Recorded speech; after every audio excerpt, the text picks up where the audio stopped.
Hey there, it's Ian Koniak. In today's video, I'm going to give you my #1 key to having sustained, consistent success in sales and in business. And that is this: detach from the outcome.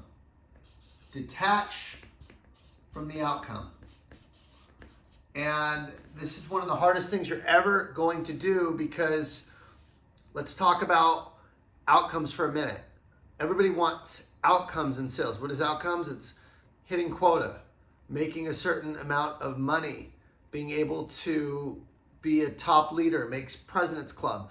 Sales is a performance sport, and we're measured on outcomes. So detaching from the outcome is extremely hard. But when I break down why it's important, you'll see why it actually hurts you to attach to the outcome. So if you look at outcomes, the word, if we break it up and reverse, outcomes actually, right, come out. If we flip it, outcomes come out of something. In other words, you can't control the outcome. You could have the best deal in the world, the biggest deal in the world, and something could change. Your CFO could be fired. Your champion could leave. Your competitor can, come in unexpectedly. Outcomes are out of your control. That's the reality of life. You can do everything in your power. If the outcome doesn't go your way, what happens if you're attached to the outcome? You feel like a failure. Also, when you're attaching to the outcome, you're stressed, you're anxious, because an outcome is a one-time event. It's just a consequence of an action, okay? And let's say you hit quota. Well, did you hit it for the month, the quarter, the year? When you hit it, that's literally a snap of a finger. It's momentary, okay? And then what happens? You're gonna start all over. So it's not sustainable. You're stressed out until you hit it, and then when you hit it, you have to start all over the next year, next quarter, whatever. So instead of attaching to the outcome, we need to focus on attaching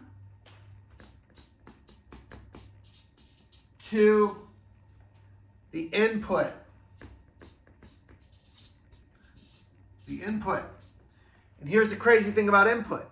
If you reverse it and you take the words and you put this in the reverse order, input is what you put in. Outcomes come out of inputs, or what you put in. It's a crazy play on words, but man, is it powerful. What you put in is what you need to attach to. So if we think about inputs or put-ins, it's the things that we can do every single day to control, or at least have the best odds of achieving the outcomes that we want. In my own business, it's real simple, okay? My goal is 2 million this year. Last year, I sold 1 million in the program and 500,000 outside the program. So this would be doubling what I sold last year with just my Untap Your Sales Potential program. But rather than being attached to 2 million, which honestly, I don't care. It's a goal, but the purpose of the goal is to actually drive the inputs that get you to the goal. In other words, if I'm running a marathon as a goal, I'm going to have to train 5 days a week. I'm going to have to get in shape. I'm going to have to run a certain amount every week for 4 months in preparation for the marathon. Everything I'm doing for 4 months is the input that enables me to run the marathon. And that's what I'm attaching to. It's the same thing in sales. So the question is, what are the inputs in sales? And the simplest input that I can think of, there's a few inputs. I'm not going to go into every detail, but the biggest input is new meetings. Feeding the funnel, feeding new meetings. Okay? Now, obviously, if you have deals in the pipeline, you have to advance the deals. That's why I talk a lot about RGAs. That's also an input that controls the outcome of whether you win or lose the deal. So you have your inputs around what you're doing to advance a deal, but to constantly feed the pipeline, you always need to make sure that you are generating new meetings. And I'm no exception to this. As a business owner, I'm still running a sales organization. And what I'm focused on is new meetings or new calls. So everything I'm doing as a business leader right now is to drive that input, that metric of new calls. Okay, so here's what I'm doing in its simplest format. And again, number one is I hired a head of sales. So I hired a head of sales to handle the volume because I couldn't take calls because I'm so busy delivering and coaching for my clients and running a business. So that's the first thing, is getting the people. Again, if you're in sales, that's not relevant, but for business owners, it is. Number two is my marketing. I just hired an email copywriter. I have a marketing manager. We're doing a huge campaign in July to drive new calls, inputs. Okay, another thing I'm doing is creating a VSL, which stands for Video Sales Letter. That drives calls. Why? Because calls lead to opportunities, qualified opportunities, which lead to sales. Those are the inputs that matter.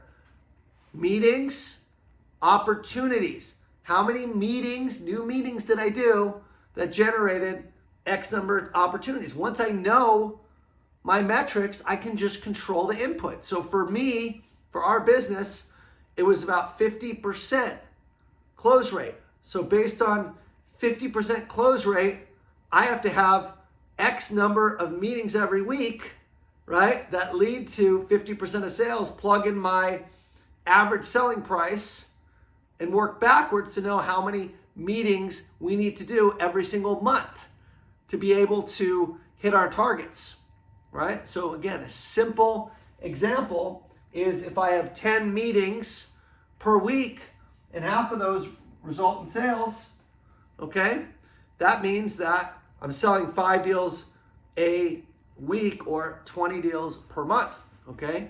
20 deals a month times the average selling price of about $7,500, do the math, that's $150K per month. That gets me to 2 million. So that's what I'm focusing on with my sales rep.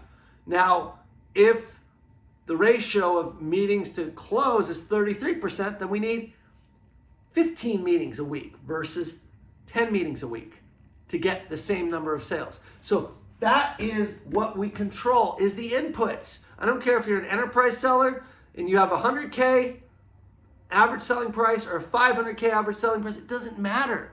How many meetings do you need to get X number of opportunities, and of those opportunities, what's your close rate? Simple math, okay? If you just detach from what's going to come out of that and focus on this, focus on your inputs. What do I need to do to generate meetings? That's hyper-personalized prospecting. That's emails. That's calls. That's LinkedIn. That's videos. If you just attach to doing that every single day,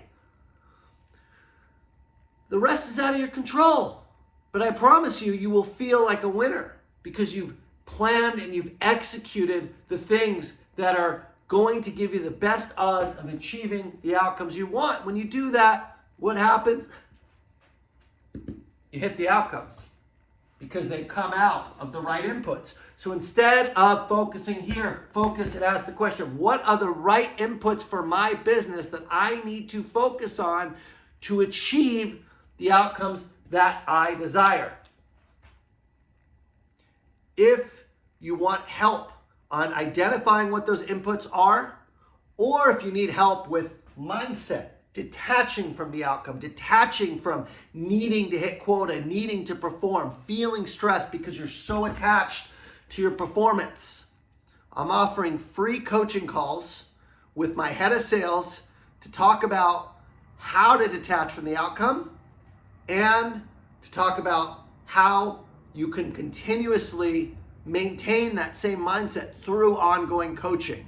So if you're interested in a free coaching call, click the link below and you can go ahead and book time with my head of sales, Tanvir Mustafa. He was the #1 sales rep at Salesforce in every position that he held as a BDR, as an AE, and as he got promoted. And he's crushing it in my company.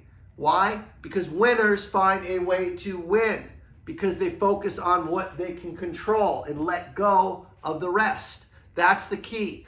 If you struggle with this, do yourself a favor and book a free coaching call, okay? And if you're not serious about investing in yourself and really getting the support you need ongoing, then don't book the call. We're not just doing it for charity. We're doing it to help people and to show them how they can get continuous support so they can achieve everything they want.